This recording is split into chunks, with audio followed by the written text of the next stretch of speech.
Bonsoir, bienvenue dans la place de l'info. J'espère que vous allez bien en ce 1er novembre. Il a fait beau partout dans les pays de Savoie et on va avoir un peu cette habitude de maintenant jusqu'à Noël de commencer cette émission par la webcam du jour, direction Tignes et direction la Grande Motte. Regardez cette neige, ce soleil.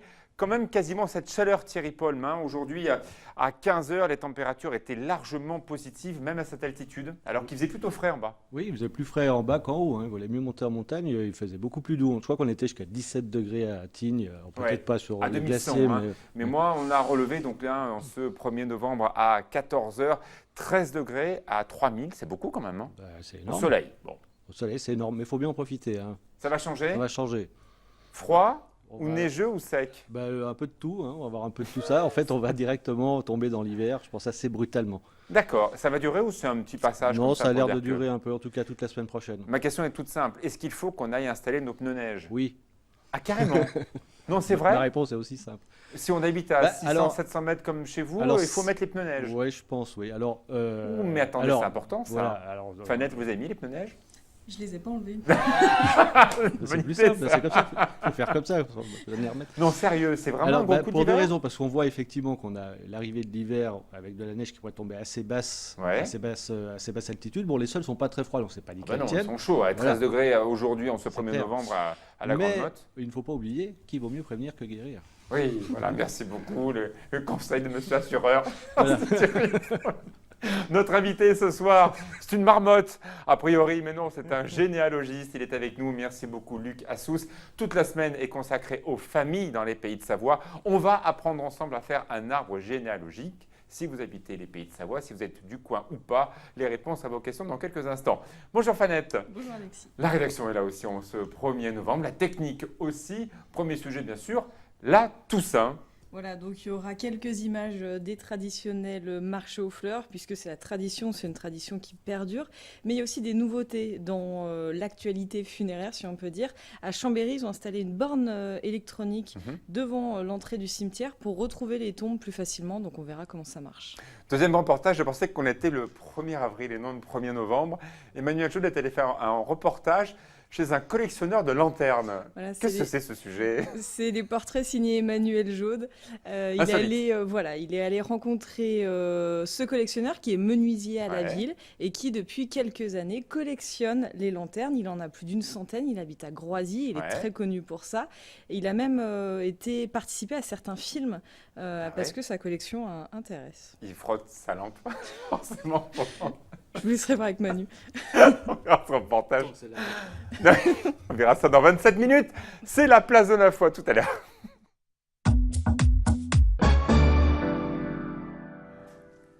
Comment apprendre à faire un arbre généalogique? Merci beaucoup à vous, Luc Assous, d'être avec nous. Vous êtes de l'association des Marmottes.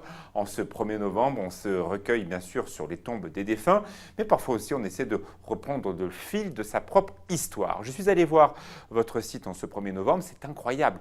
Plus de 1000 recherches, 500 000 personnes vont sur votre site chaque année. C'est juste incroyable. Regardez votre site. Oui. C'est incroyable ça.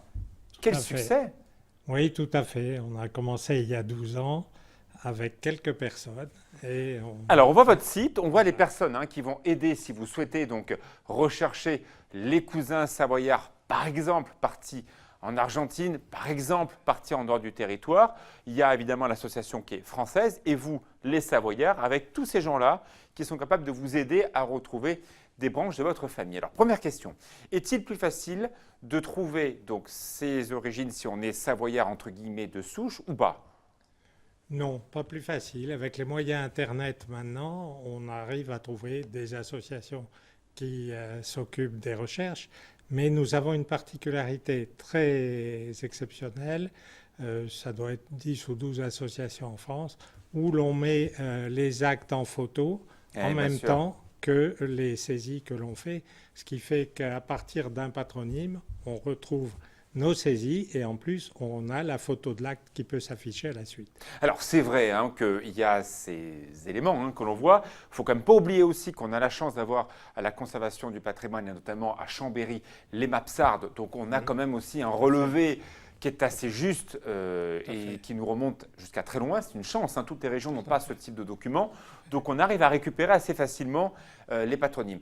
Dans les pays de Savoie, il y a beaucoup de noms dits qui veulent dire des choses avec des noms, par exemple la famille des Verriat, la famille des Allard, la famille des Soquet, la famille des Beaux, etc. Est-ce que c'est une indication qu'on va retrouver des familles là ou pas?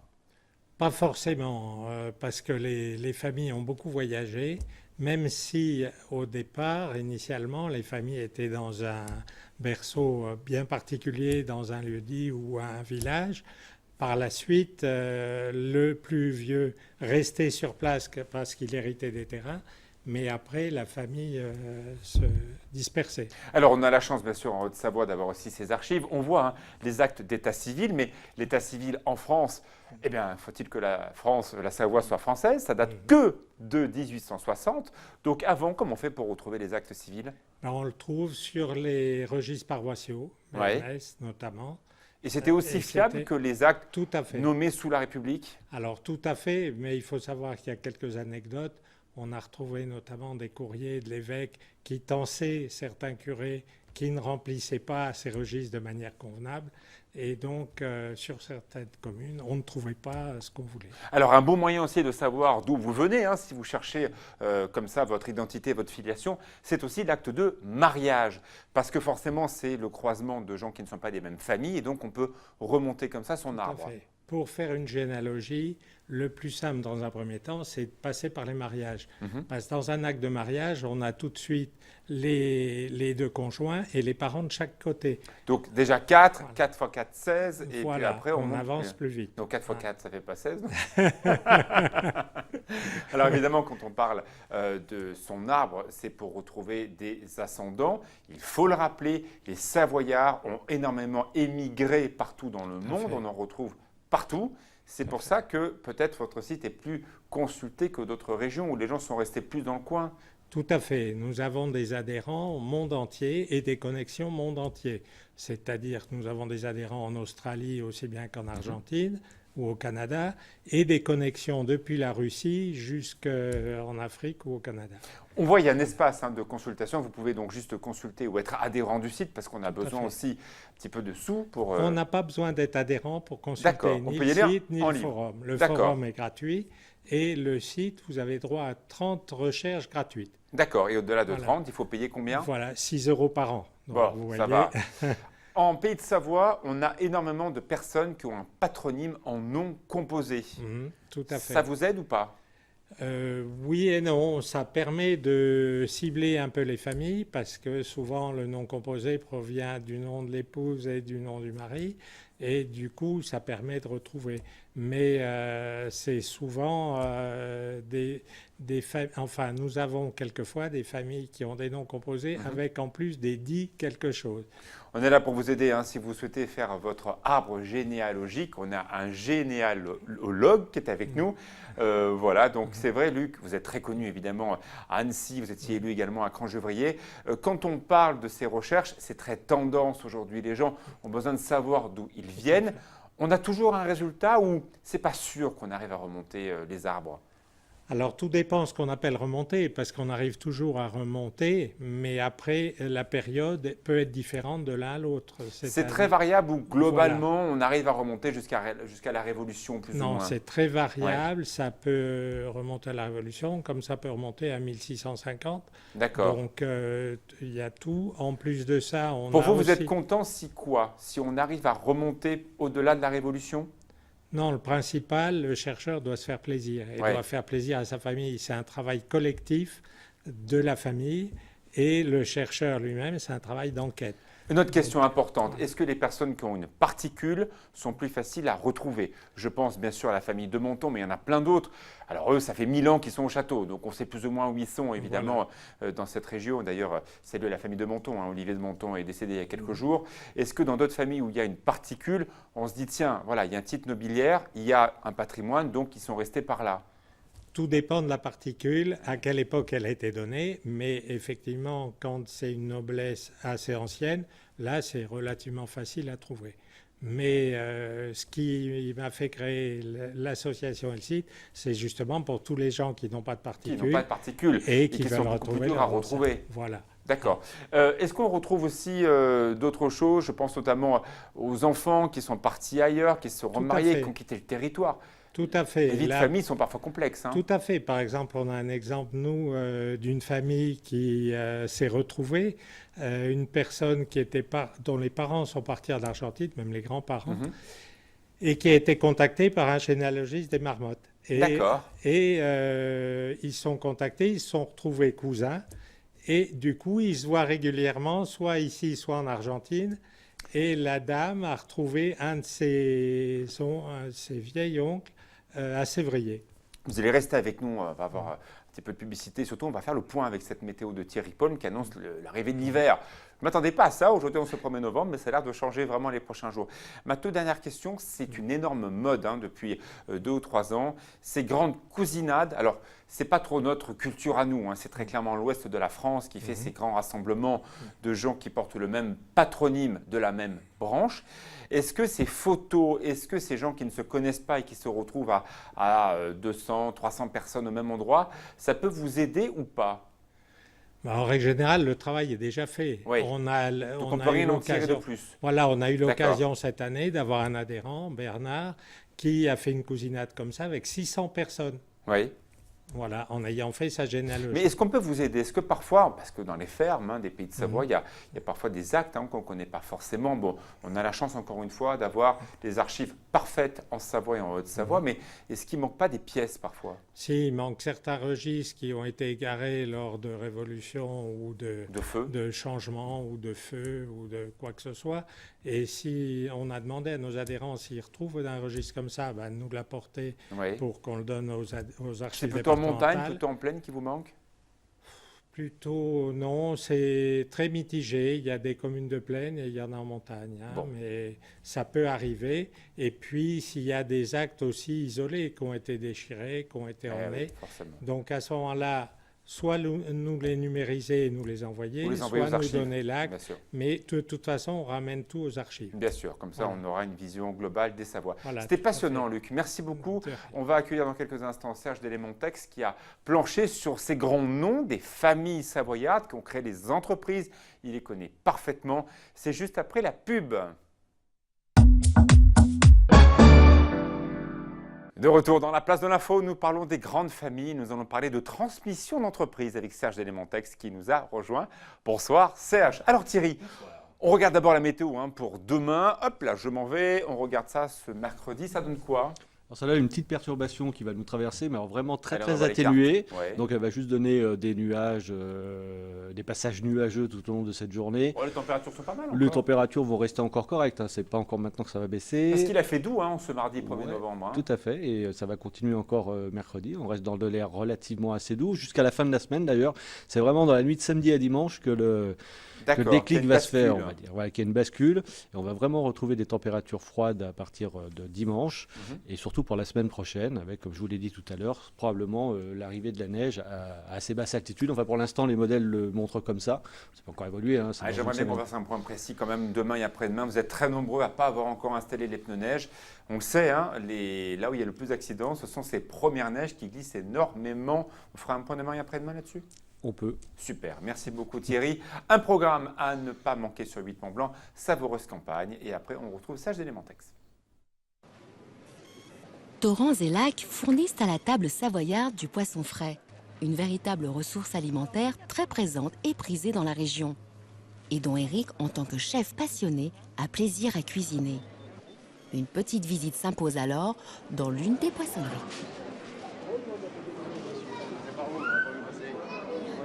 Donc là, on est sur les 2 poissonneries qu'il y a sur Annecy. C'est une poissonnerie où Bernard Kurt livre donc ses férins et ses ombles chevaliers. C'est des poissons qui sont relativement rares puisque c'est des poissons de lac alpin uniquement, avec une période courte dans le temps.